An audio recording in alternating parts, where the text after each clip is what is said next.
আসিফ মাহমুদ সজীব ভুঁইয়ার পৈতৃক বাড়িতে অবস্থান করছি, যিনি বর্তমানে বাংলাদেশের অন্তর্বর্তী সরকারের উপদেষ্টা হিসাবে দায়িত্ব পালন করছেন। তিনি বৈষম্য বিরোধী ছাত্র আন্দোলনের একজন প্রধান সমন্বয়কারী, যা ছাত্র জনতার বিদ্রোহের নেতৃত্ব দিয়েছিল। আর আমার সম্মুখে বসা আছেন তার স্নেহের বাবা, তার সাথে কথা বলবো। আসসালামু আলাইকুম আঙ্কেল। ওয়ালাইকুম সালাম। আঙ্কেল, আপনি কেমন আছেন? জি আঙ্কেল, ভালো। আচ্ছা আঙ্কেল, আপনার পিছনে যে গড়টি দেখতে পাচ্ছি, এই গড়টি কি আসিফ মাহমুদ সজীব ভুঁইয়ার পৈতৃক বাড়ি এটা? জি। আচ্ছা, ভাইয়ার কি শৈশব কৈশোর এখানেই কেটেছে? জি না, আমি 1990 সালে 14 গ্রাম উপজেলায় পায়েরখোলা হাই স্কুলে বিএসসি শিক্ষক হিসাবে ওখানে নিয়োগপ্রাপ্ত হই। তারপর ওখানে দীর্ঘ 19 বছর যাবত ওখানে শিক্ষকতায় ছিলাম এবং ওখানে ফ্যামিলি সহ ছিলাম। তো আসিফ মাহমুদ সজীব ভুঁইয়ার জন্মস্থান হইল মূলত এই 14 গ্রামে।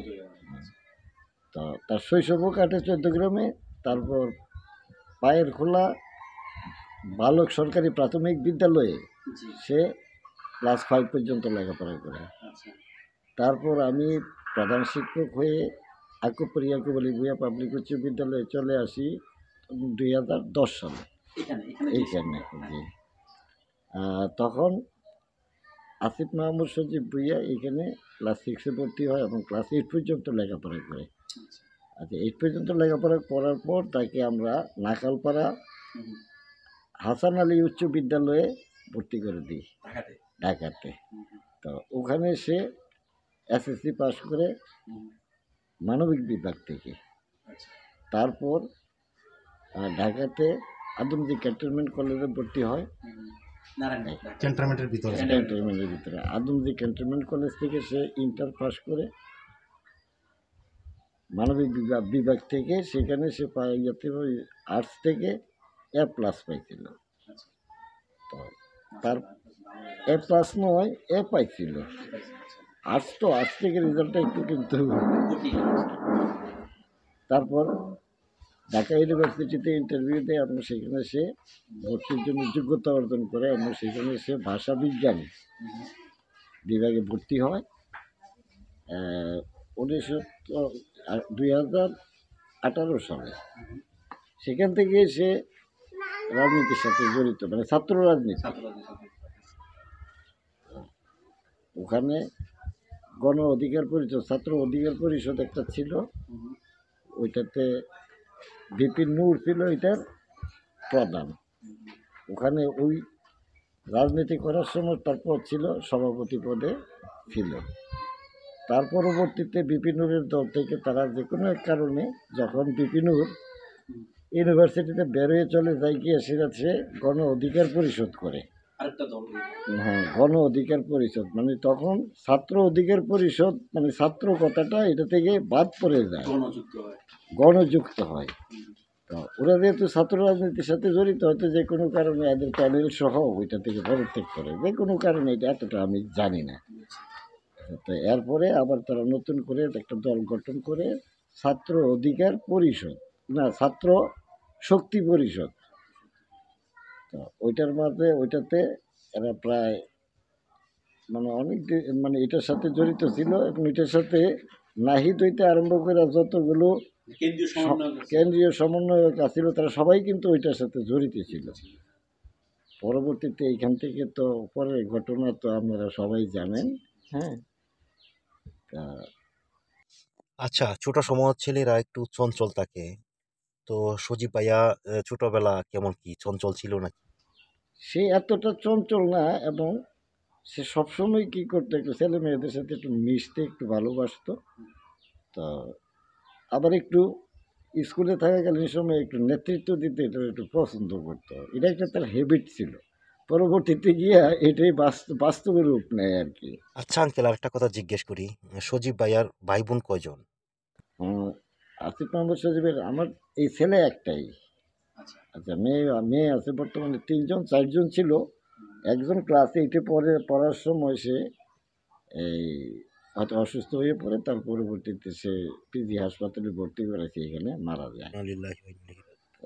আর 3জন বর্তমানে আছে। আচ্ছা আঙ্কেল, 5 আগস্টের সময়টা ছিল খুব খারাপ। আপনি আপনার ছেলের সাথে কি ঠিকমতো যোগাযোগ করতে পেরেছিলেন?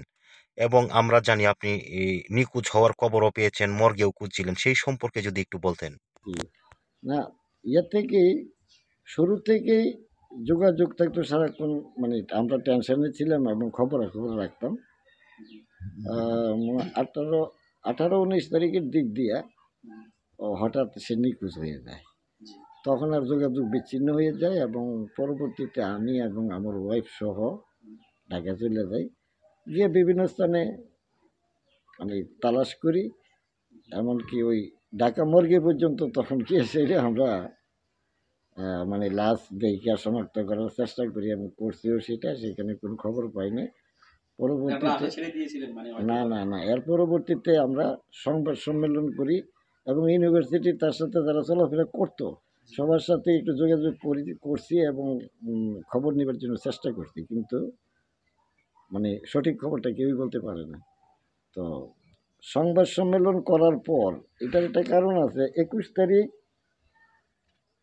দৈনিক ইত্তেফাক পত্রিকায় উঠছে যে আসিফ মাহমুদ সজীব ভুঁইয়া কি হয়েছে, সে নিখোঁজ বা গুমের শিকার। তখন আমরা গিয়া ঢাকাতে প্রেস ক্লাবে সংবাদ সম্মেলন করি। তা যখন সংবাদ সম্মেলন করার পরে তো দেশে বিদেশে সব জায়গায় এটা প্রচার হয়েছে। প্রচার হওয়াতে প্রায় 22 তারিখের দিকে, সম্ভবত তারিখটা 22ই হবে, তাকে আবার যেই জায়গা থেকে নিয়ে গেছিল হাতিরঝিল এলাকা থেকে, মহানগরী হাতিরঝিল এলাকা থেকে নিয়ে গেছিল এবং সেখানে আইসা আইনা রাইখা দেয় অচেতন অবস্থায়। তো ওদেরকে তো হয়তো সবাই ছবি দেখছে বা দিকে সবাই চিনে তখন। আন্দোলনের নেতৃত্ব দিছে, ভাইরা আন্দোলনের নেতৃত্ব দিছে, সেই হিসাবে সবাই চিনে। কয়েকজন দেখে সে হয়তো শনাক্ত করতে পারছে দিলে এমন। তো সেখান থেকে খবর আসছে ইউনিভার্সিটিতে, আসার পর সমন্বয়করা সহ গিয়ে ওখান থেকে আইনে সে একটা হাসপাতালে ভর্তি করছে, গণস্বাস্থ্য হাসপাতালে। তো ওখানে আমরাও ছিলাম।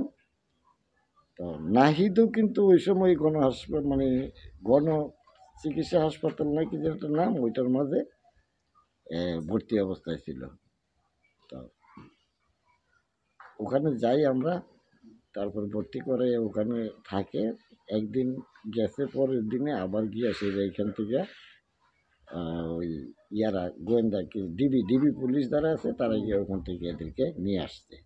হাসপাতাল কর্তৃপক্ষ কিন্তু এদেরকে দিতে চায় নাই, কিন্তু তারপরেও তারা অনেকটা জোর করে ওখান থেকে নিয়ে আসছে। তো ডিবি কার্যালয়ে প্রায় মনে হয় প্রায় সপ্তাহখানেক ছিল, সঠিক তথ্যটা আমার খেয়াল নাই। তা ওখানে ওরা আবার ডিবি কার্যালয় থেকে ডিবির প্রধান হারুন সাহেব ফোন দিছে যে আপনারা আসেন, ছেলেকে নিয়ে যান। তো আমি আবার আমার ওয়াইফ সহ ওখানে যাই, গিয়ে সেটা ওখানে ধরেন না প্রায় 13 ঘন্টার মতো অবস্থান করছি তারা ডিবি কার্যালয়ে। তো ওরা কিন্তু আমাদেরকে আপ্যায়ন করছে যথেষ্ট, কিন্তু ওরা বলছে যে আচ্ছা ঠিক আছে বসেন আরেকটু পরে। হ্যাঁ, এইভাবে মানে একটু লেট, মানে সময় ক্ষেপণ আর কি দিলেন বলে করতে করতে এক পর্যায়ে 13 ঘন্টা অতিবাহিত হয়েছে। তখন রাত্র প্রায় 12টার কাছাকাছি বাজে। তো এরপরে আমরা যে বললাম যে আমি সর্বশেষ নিউজটা কি, তখন তারা বললো যে এটা আবার একটু ইয়ে হয়েছে, আমার রিট হয়েছে, এখন রিটের রেজাল্ট না জানা পর্যন্ত আমরা দিতে পারবো না। তো যাক, এরপরে আমরা বাসায় চলে আসি।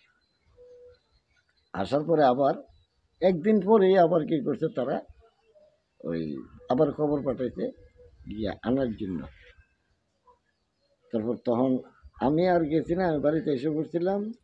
আমার শ্যালক বড় যেটা আছে ঢাকা থাকে, ওরে পাঠাইছে। তো ওই দিন যাওয়ার পরে আবার দিয়ে দিছে। তখন আর রিটের রেজাল্টের আর অপেক্ষা করে নাই, বা সবাইকে ছেড়ে দিছে, যে 5-6 জন ছিল আর কি। তো তারা আইসা ইয়াতে ছিল, আমার বড় শ্যালক যে আছে এর বাসায় ছিল। ওখান থেকে ওরা বাসায় আসছে মানে প্রায় 2:30-3টার দিকে। রাত 6টা এবং 7টার পরে আর ওকে ওখানে রাখা যাচ্ছে না, সে এটাকে নিরাপদ মনে করছে না। তো বড় জিনিস হলো আরেকটা ওই নেতৃত্ব দেওয়া। আমি যদি চুপ মেরে বসে থাকি তাইলে আমার এই আন্দোলনে যারা জড়িত আছে তাদের কি অবস্থা হবে, মানে তাকে কেউ বুঝাই আর এখানে রাখা সম্ভব হচ্ছে না আর কি। যত বুঝে দিছে কোনো বুঝে আর কাজে লাগবে না। শেষ পর্যন্ত আমার ফোন করে বললো যে আব্বু এখন আমার এখানে রাখা মানে হয় আমার মৃত্যু হবে, নইলে আমার আন্দোলন ব্যস্তে যাবে, দুইটার একটা হবে। তা এখন আপনি আমার এখানে যে অনুমতি দেন, না হলে তারা আমার ছাড়তে আছে না, আমার আপনার একটাই ছেলে, সেই সময়টা হয়তো অনেক কষ্টের ছিল। একটু একটু টেনশনটা অবশ্যই ছিল। ইতিমধ্যে আমি আবার যখন গেছিলাম তখন কিন্তু গাড়ি রিজার্ভ করে নিয়ে গেছি, গাড়িতে যদি আপনাদের সারা পায় গাড়িতে নিয়ে আমি বাড়িতে নিয়ে আইসা করবো, এই ধরনের প্ল্যান ছিল। কিন্তু ওইটা তো আর হইল না। তো এরপরে আমরা যাক, যা হবে হবে, আল্লাহর হাত, সব কিছু আল্লাহর হাতে সমর্থ করে দিচ্ছি যে যাও তুমি যাও এবার। তো এরপরে এখান থেকে বাইরে গেছে, গিয়েছিল তো আবার আন্দোলনের ডাক দিল ওই প্রথম 6 তারিখে, এই মহাসমাবেশের ডাক দিল। তো পরবর্তীতে আবার 4 তারিখ গিয়া কি করলো, এটারে আগায় নিয়ে আসলো একদিন। তো আনার পরে তো এরপরে তো যে ঘটনা ঘটে গেল এটা আপনার সাথে সবারই জানা আছে। গুরুত্বপূর্ণ তথ্য শেয়ার করার জন্য আপনাকে অসংখ্য অসংখ্য ধন্যবাদ। ভালো থাকবেন। আসসালাম।